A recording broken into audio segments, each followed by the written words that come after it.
Fall is here, my favorite season. It's the time for slowing down, getting cozy, soaking up the warm colors, and gathering by the fire. It's a season of rich, hearty treats and festive get-togethers. It's nothing short of magical. Today, I'm sharing how to host your own practical magic-inspired fall party. And if you've ever seen the movie, you know the magic isn't just spells. It's in the cozy kitchen, the sisterhood, the laughter, and those midnight margaritas. That's exactly the feeling we're recreating tonight with food, drinks, and decor inspired by the film. It's going to be moody, cozy, and enchanting, but still super easy to pull together. That's how we roll here at Joyful Hostess. It's all about making hosting easy because you as the host deserve to have fun at your own party. I'm going to show you step by step how I put together this practical magic party. No stress. I'm going to show you some tips, some DIYs, some recipes, and don't worry, I've got everything for you in the description below. There's actually a free practical magic party kit that's got everything in there. It's even got the free printables, it's got the recipes, it's got a guest checklist, it's got a shopping list. It's basically everything you need to throw this party.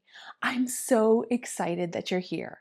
One of the first things that I do when I plan a party is to really think about the mood and the vibe that I want to create with the party. Is it going to be something elegant? Is it going to be something casual? Is it going to be something whimsical? Creating a mood board really helps me with that. It actually saves me time. This is one of my hosting tips because then you're not wasting either of those things on getting sidetracked with things that have nothing to do with your party. So for this practical magic, I created a mood board, and you can see here that I really wanted it to be cozy. I wanted it to be inviting and enchanting, a little bit moody. The first place that really is going to drive that home for us, that cozy, whimsical feeling, is going to be the decor. So we're going to start with that. Okay, so we are a week away from the party, and I'm going to set up some decorations.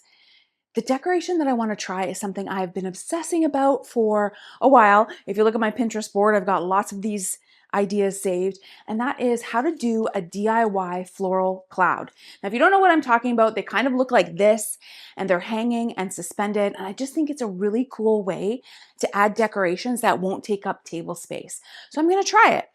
I picked up a bunch of florals, not just from, Michael's in the craft store, but I also got some really cool stuff from the Dollar Tree. We're going to mix them up.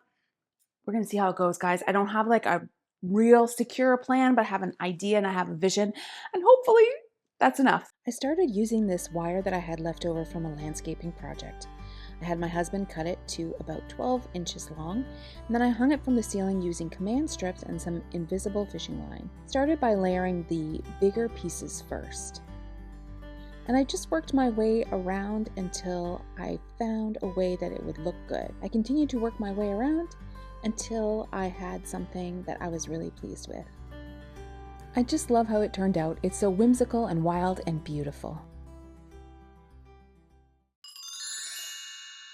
To create the moon garland, I thought I would do it by the light of the moon, but it was a little dark, so I lit some candles and got my supplies. I needed scissors, some gold cardstock, pencil, and a glass just for creating that round shape. I got to work tracing my round shapes, of course, while watching a little practical magic to help get me in the mood. And then once I had cut out all my shapes, I just attached them using twine and some tape. And then I added them to a branch, making the margarita bar look natural and whimsical. One of the things that I like to do when I'm hosting a party is to send guests home with a little takeaway gift.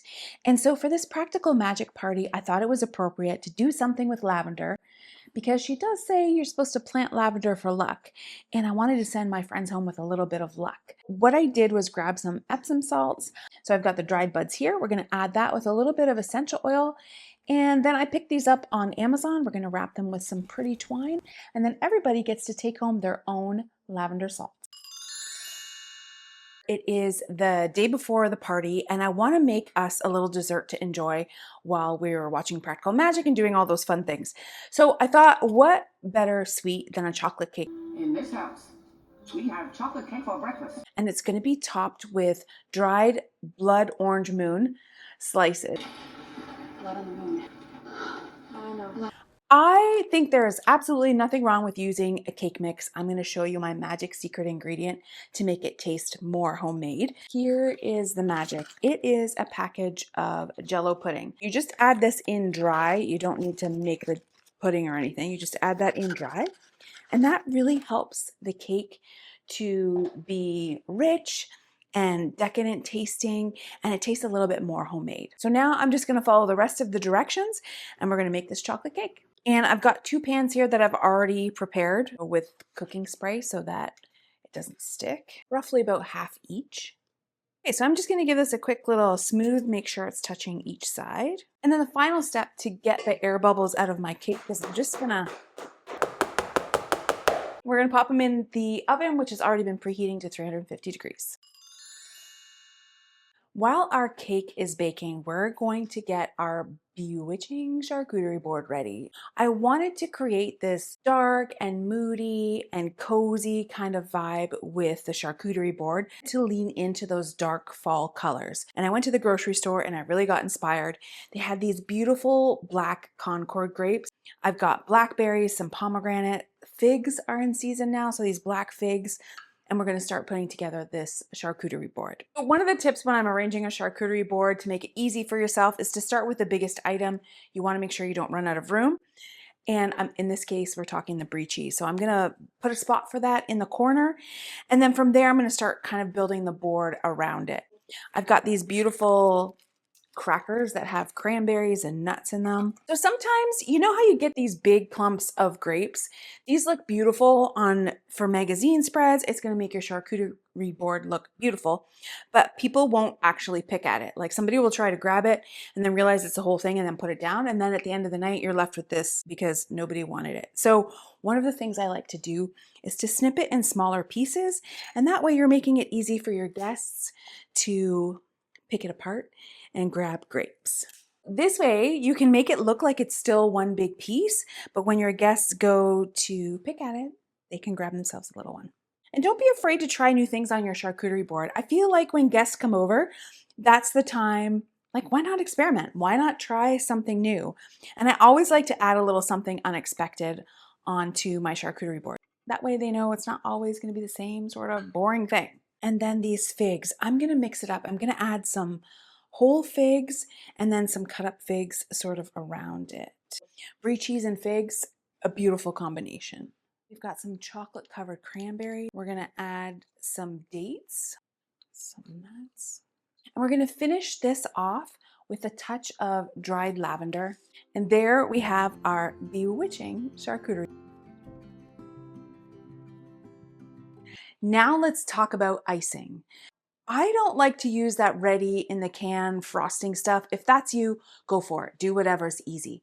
I used to have a cake decorating business, and I know that with just a little bit of effort, you can make a filling and you can make a frosting that will literally put you under a spell. Okay, not literally, but it's really good. So to start making our chocolate mousse, we're going to melt some butter and some semi-sweet chocolate over top of a pot of boiling water. Now that it's all melted and glossy, this is the point where we're going to mix in our coffee. We're going to set that aside and let it cool. Now we're going to whip up the whipping cream. So now that our chocolate mixture has cooled and we've got our whipping cream here, we're going to add the mixture half at a time, being careful to fold it in. What does fold in the cheese mean? Each time so it stays nice and fluffy.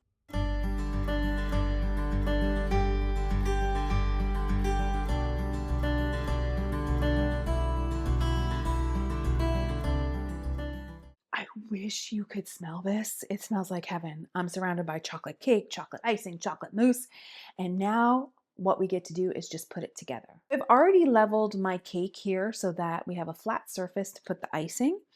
And I'm going to start by, in the cake biz, what we call creating a dam. All creating a dam is you're taking icing and you're creating like a wall of icing around the outside of your cake, because then this in the center is where we are going to fill it. We're going to put the other piece on top, and then we're going to start decorating this cake and making it look magical and beautiful and enchanting. The only way to do this is just do it.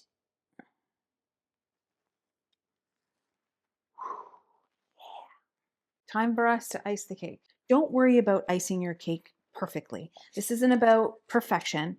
I actually think that the messier it looks, the more inviting and delicious it's going to be. Now comes the fun part. We get to decorate our cake with our dried blood orange slices. Now you may be looking at this and being like, I don't think that's a blood orange. You're right, it's not. It's a regular orange. Because here in Canada this time of year, I couldn't find blood oranges anywhere. There's something that usually shows up in the grocery stores wintertime. I did regular oranges. I still think it's going to look beautiful and it'll still get the idea across. Now to make these, it's really simple. You just slice the oranges, put them on a cookie sheet, bake them in the oven at 200 degrees for about 4 hours. I flip them halfway through, and then you have these beautiful dried oranges. I'm going to use them maybe in cocktails. I'm using them obviously for this cake. You can use it for decorations come Christmas time. Possibilities are endless. Right now, we're going to decorate this cake.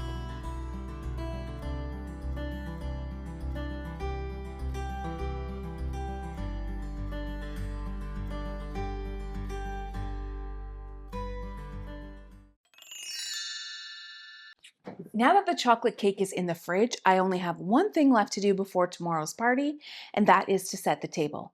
This is one of my Joyful Hostess tips. If you can, set the table the night before because it really leaves you with one less thing to do the day of your event. You don't have to spend a lot of money. I mean, I'm just using some dried flowers, some terracotta pots, things I got from the grocery store, glass mason jars, and then even things that I just foraged from around my yard. And I'd love to know, tell me in the comments what you've used that was either free or almost free to create a beautiful centerpiece. I love hearing those ideas. So let me know. The last thing that I have to do really tomorrow is I've left a space here. I'm going to put the chocolate cake in the center. And then we are ready for guests. Now, if you're loving this practical magic vibe, I am so excited to partner with Cass from Clutterbug.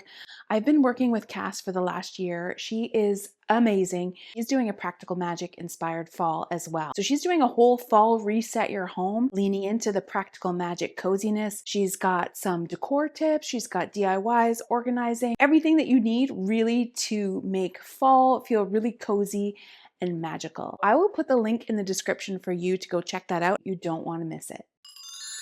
You cannot have a practical magic party without midnight margaritas. I'm going to show you how to make margaritas that are perfect for a crowd. So the first thing I'm going to do is I'm going to get these glasses prepared. I'm going to rim the glasses with a little bit of lime, and we're going to roll them in some sea salt here. So this is one of those things that you can do ahead of time so that when guests come, the glasses are already good to go. I'm going to make it really easy. I buy this Minute Maid limeade. We're going to add a whole can of that. And then we're going to use this can as a measuring ingredient. We're going to do half a can of tequila and a quarter can of Cointreau or triple sec. So that's kind of an orange flavored liqueur. I'm going to add some dimension to our margaritas and the classic flavor. And last but not least, to blend it, we need to get some ice, which I forgot. It's kind of important to have ice here. That's about 4 cups of ice, give or take. If you want it slushier, you add more ice. If you want more punch for your margaritas, then add less ice. And we're done. If you want to make this ahead of time, what I've done before is put in probably half the ice, blend it, and then put it in your freezer. And then when guests come, all you've got to do is add a little bit more ice, give it a blend, and you're good to go. And there we have our margaritas. We are pretty well all set. I just have a few finishing touches. I'm going to set out the charm bar. I'm going to make sure the margarita station is all ready to go. Just some last minute finishing touches. Putting the food out.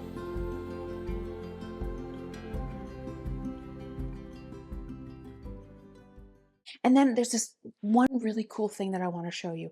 I just discovered it, and I think it's a great way to create an ambiance for your party. I know we're going to watch the movie, but this is like a really fun way to kind of get the vibe going before we actually dive into the movie. I want to show you this on YouTube. Come on, I'll show you. If you go over on YouTube and you look up videos that are called reading ambiance, there's all different ones and it depends on the scene you want to set. This thunderstorm in the library, isn't that cool? Or let's see what they've got as far as like autumn goes. Ooh, Gothic reading nook. Let's try that one.